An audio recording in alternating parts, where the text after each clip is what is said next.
बैलगाडी शर्यत म्हणजे फक्त वेग नव्हे, ती आहे मान सन्मानाची, परंपरेची आणि आपल्या मातीच्या श्वासातली ओळख. प्रत्येक बैलात आहे शेतकऱ्याचं स्वप्न. त्या स्वप्नाचं रक्षण म्हणजे गोवंश संवर्धन, म्हणजे आपल्या देशी गायी, बैल, वासरं यांच्या अस्तित्वाचं, आपल्या संस्कृतीचं संरक्षण.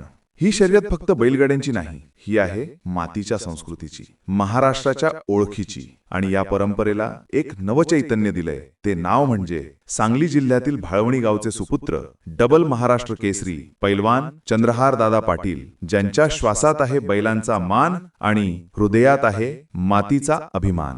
जिथे रक्त थांबतं तिथे श्वास थांबतो, पण जिथे चंद्रहार उभा असतो तिथे मृत्यूलाही थांबावं लागतं. जम्मू आणि काश्मीरच्या भूमीवर सिंदूर महारक्तदान शिबिर आयोजित करून हजारो पैलवानांना सोबत घेऊन त्यांनी रक्तदान केलं. पूरग्रस्तांसाठी त्यांनी महाराष्ट्र राज्याचे उपमुख्यमंत्री माननीय एकनाथजी शिंदे यांच्याकडे थेट संपर्क साधून 25 लाख रुपयांचा चेक सुपूर्द केला. जेव्हा माती झंकारते तेव्हा आखाडा जन्म घेतो आणि या मातीतून उगवतंय स्वप्न, देशातील सर्वात भव्य राष्ट्रकुल कुस्ती आखाडा, जिथून उगवतील नवे चंद्रहार, नवे महाराष्ट्र आणि नवे हिंद केसरी. जय महाराष्ट्र.